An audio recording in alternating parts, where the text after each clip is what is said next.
बिस्मिल्लाहिर्रहमानिर्रहीम। अस्सलाम वालेकुम। आज मैं आपको बुरहानी बनाना सिखाऊंगी। और बुरहानी अफगानी और ईरानियन डिश है, जिसे आप एक साइड डिश के तौर पर या रायते या सब्जी की तरह सर्व कर सकेंगे। तो इसको बनाने के लिए आप ले लीजिए बैंगन 2 अदद, जो कि तकरीबन 700 ग्राम के हैं। इन्हें आप इस तरह स्लाइस्ड करके रख लीजिएगा। 4 अदद टमाटर, जिन्हें आप ब्लेंड करके रख लीजिएगा। दही 1 कप, तेल 1/4 कप, नमक हस्बे जरूरत, सुर्ख मिर्च पाउडर 1/4 टीस्पून, भुना कुटा जीरा 1 टीस्पून, साबुत सफेद जीरा 1 टीस्पून, लहसुन पिसा हुआ 1 टीस्पून, कड़ी पत्ते 7 अदद, राई दाना 1 टीस्पून और सूखी सुर्ख मिर्चें 3 अदद और थोड़ा सा कटा हुआ हरा धनिया और हरी मिर्चें। और तलने के लिए तेल चाहिए होगा। सबसे पहले आप एक सॉस पैन में टमाटो प्यूरी डाल लें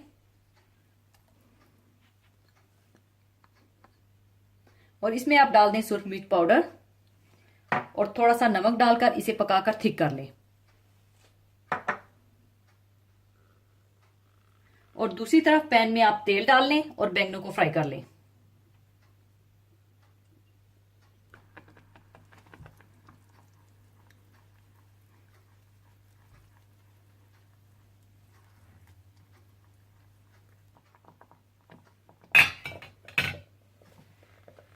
और इस तरह से आप बैंगन फ्राई कर लें और ऊपर थोड़ा थोड़ा नमक डाल दें।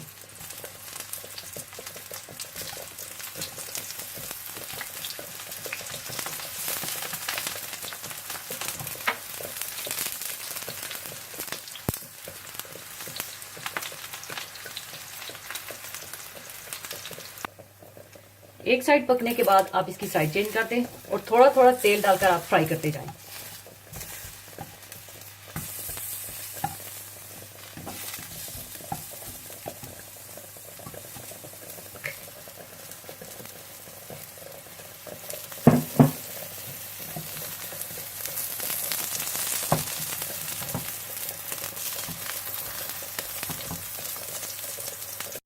इस तरह से फ्राई करने के बाद आप इन्हें निकाल लें और एक डिश में फैला लें।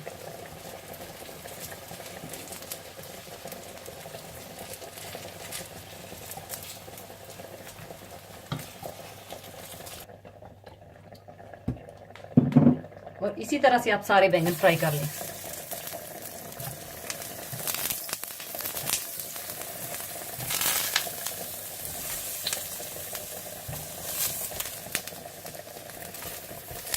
ये बैंगन अच्छे से फ्राई हो चुके हैं और इन्हें अच्छा सा फ्राई कीजिएगा ताकि ये अच्छे से गल भी जाए।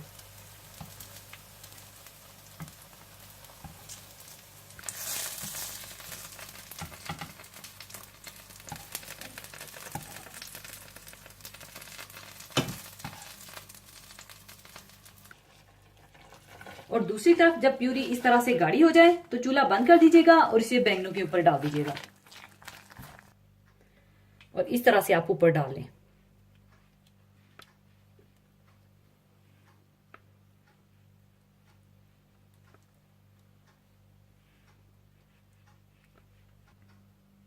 इसके बाद आप दही में नमक डाल लें, पिसा हुआ लहसुन और भुना कुटा जीरा डालकर अच्छी तरह से मिला लें और इसे भी आप ऊपर डाल दें।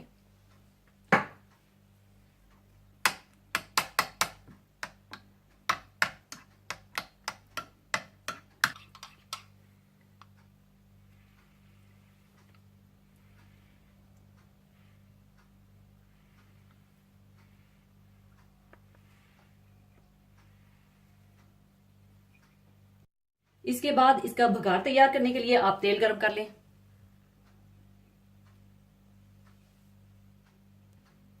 और जब तेल गर्म हो जाए तो आप इसमें राई दाना, सफेद जीरा, सूखी मिर्चें और कड़ी पत्ता डालकर कड़कड़ा लें।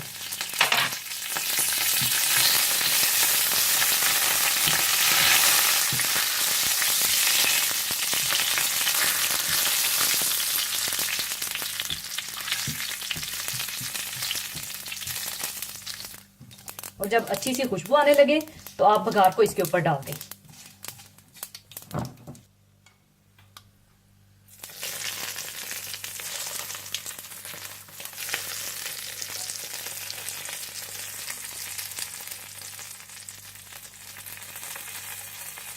और इस तरह से फैला लें।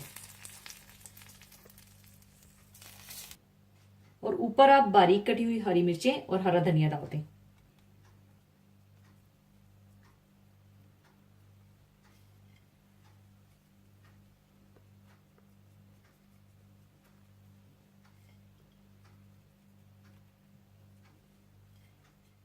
लीजिए, बहुत मजेदार बुरहानी तैयार है। इसे आप साइड डिश के तौर पर भी बना सकते हैं, तो जरूर बनाइएगा। और जाने से पहले एक हदीसे पाक शेयर करना चाहूंगी।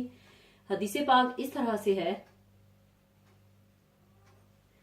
हजरत अनस रजी अल्लाह ताला अन्हो से रवायत है कि रसूलुल्लाह सल्लल्लाहु अलैहि वसल्लम ने इरशाद फरमाया, यकीनन अल्लाह ताला उस बंदे से बड़ा खुश होता है जो खाना खाए तो इस पर अल्लाह का शुक्र अदा करे, और पानी पिए तो इस पर अल्लाह की हम्द करे।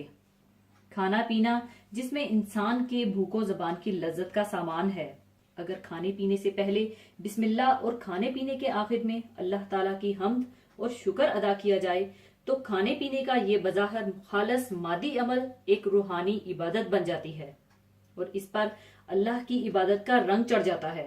दरअसल हर वो अमल जो कि अल्लाह के हुक्म और शरीयत की तालीम के मुताबिक है, अल्लाह ताला की रजा की खातिर और सुन्नत नबवी सल्लल्लाहु अलैहि वसल्लम की तकलीद में अजर व सवाब की उम्मीद पर यकीन के साथ अंजाम देना इबादत ही है। और ये बात हर आदत को इबादत बना देती है, और ये रूह निकल जाए तो हर इबादत खाली आदत और महज रस्म और नफ्स की पैरवी रह जाती है। इस तरह सिर्फ इखलासो नियत से और सुन्नत की इत्तबाह की नियत से इंशाअल्लाह ताला खाना पीना भी निजात का जरिया बन जाएगा। इसी के साथ मैं आपसे इजाजत चाहूंगी। अपना बहुत ख्याल रखिएगा, दुआओं में याद रखिएगा। अल्लाह हाफिज।